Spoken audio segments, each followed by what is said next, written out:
Hello guys, and welcome back to the local SCP researchers. It is me, researcher Dr. Church. And Dr. Ireland.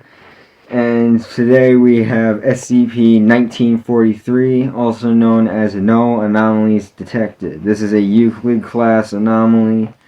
And you guys know how this works by now. I read from the special containment procedures, descriptions, and any addendums it has. If there's any logs or special stuff, unfortunately I'm not going to be able to get to those because that just eats up too much time. But if you want to go take a look on the actual SCP wiki, you can go ahead and take a look at that.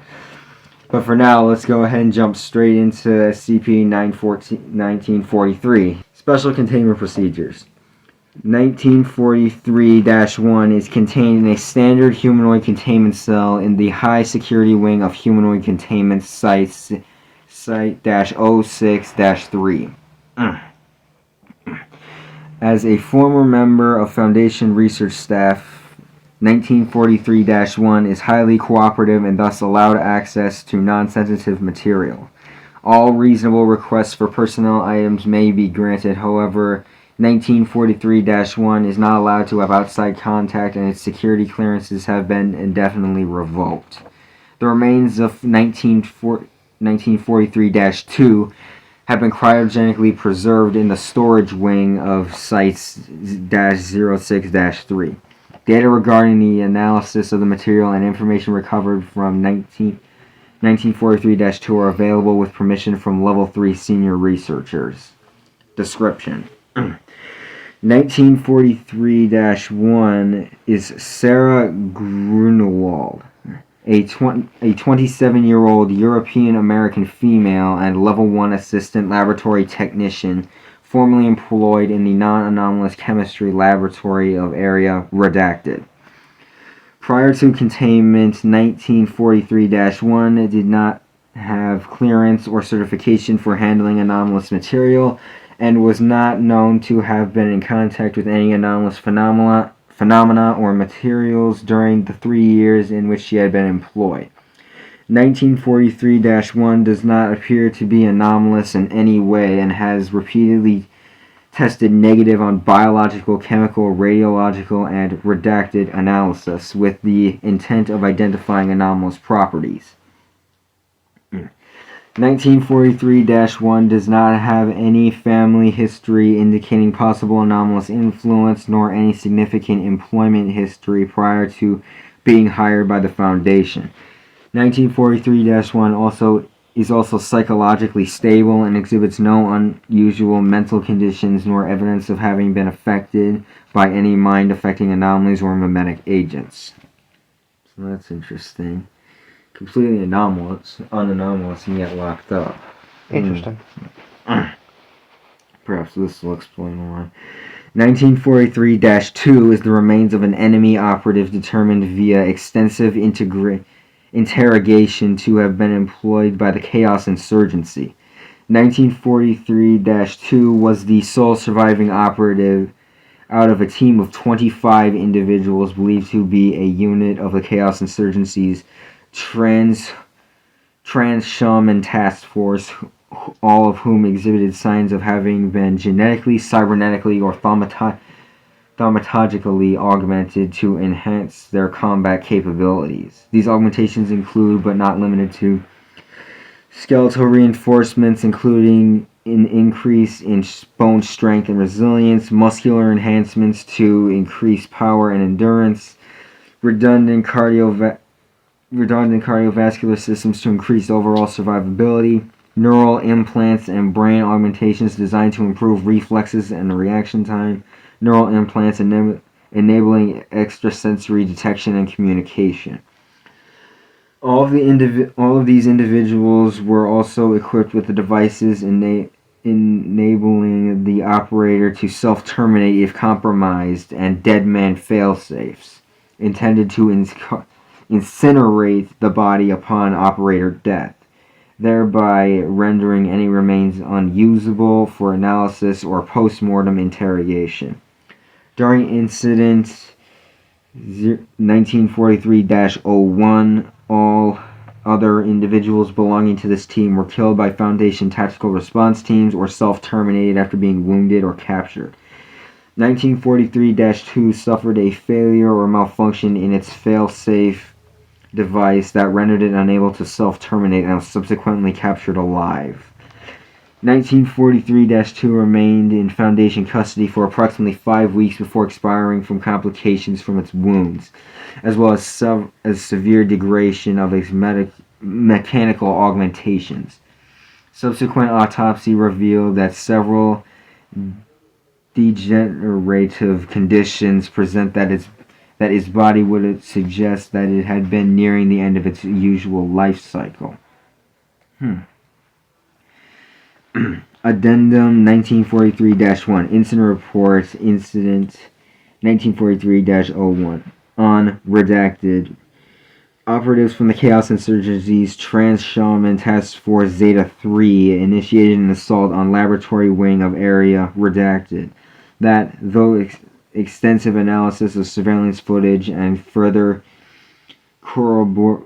corroborated by information leaked by agents embedded within CI cells, appeared to have been carried out with the sole purpose of rendering 1943-1 into Chaos Insurgency custody.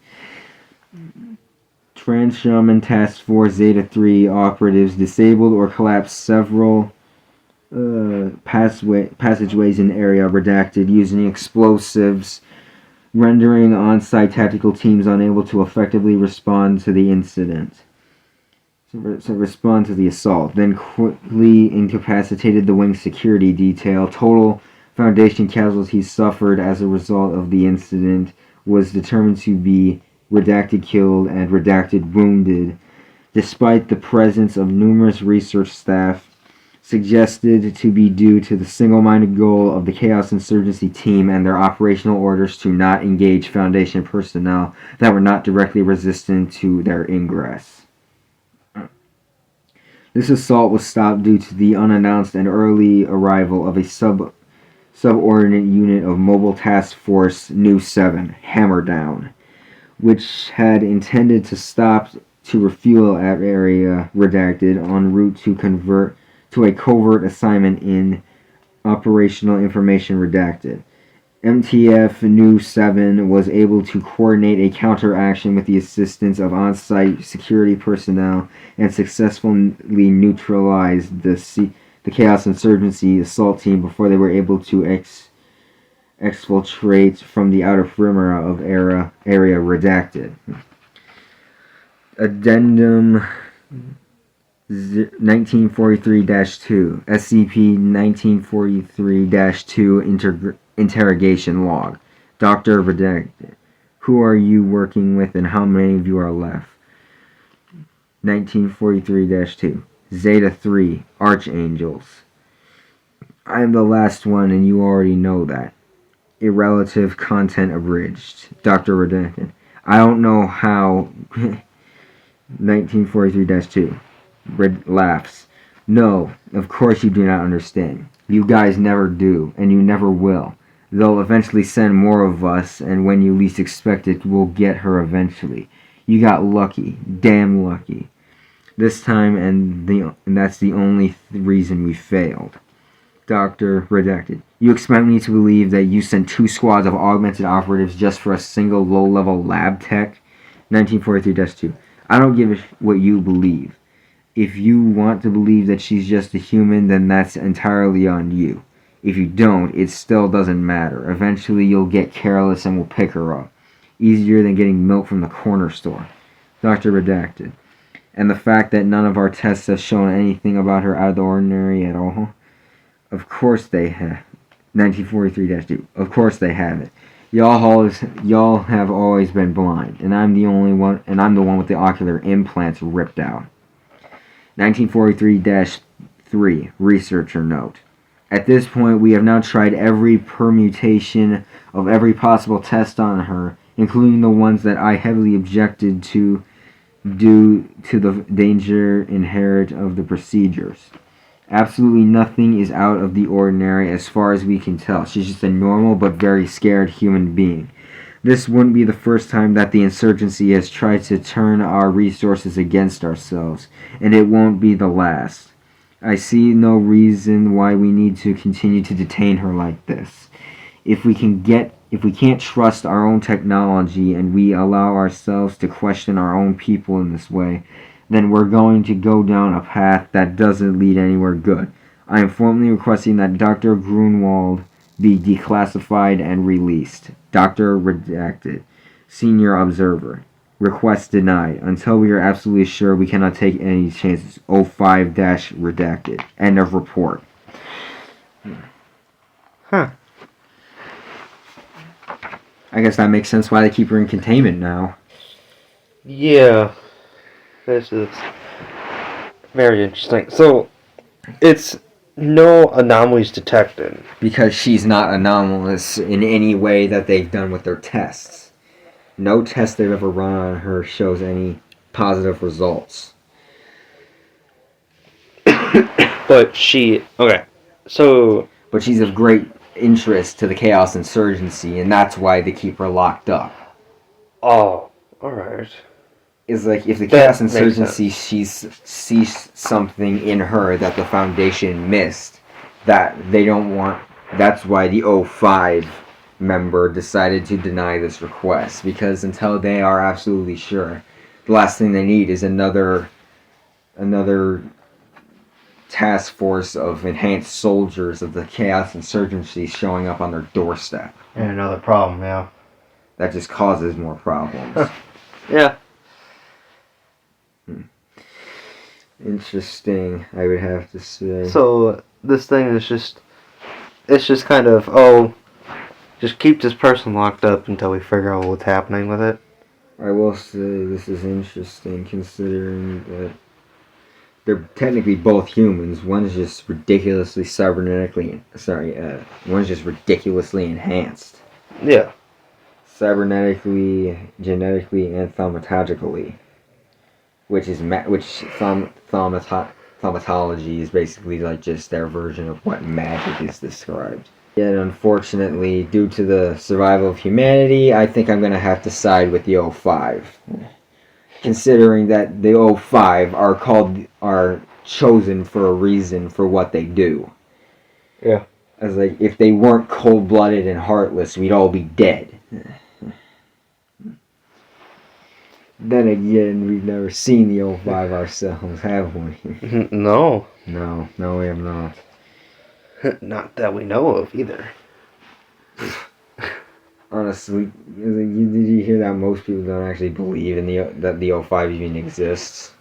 I won't be surprised that most people don't. I'm not surprised. I'm pretty sure that it's basically just a bunch of high-ranking members working together, and the 05 is just a sense of control. Yeah, I'm not surprised. And then these 05 members are literally just 13 high-ranking Foundation personnel that just see for what it's truly it. Yeah. That are cold-blooded, as I said. They just don't. They just use the 05 as a sense of control, and that way they don't have to actually have names. Yeah, and a great, decent of the population doesn't even... And by don't that... even know what the... foundation is. Yeah, it doesn't even know what the Foundation is, so... Majority of the worldwide population doesn't know the Foundation, and a majority of the Foundation does not know the 05 Council. Yeah. Kind of ironic that no matter where you go, there's always somebody hiding in the shadows that truly is just may or may not even exist. Anyway, this wraps up our conversation and deep dive into SCP-1943, No Anomalies Detected. Stay tuned next week where we take a deep dive into SCP-135, also known as the Universal Carcinogen.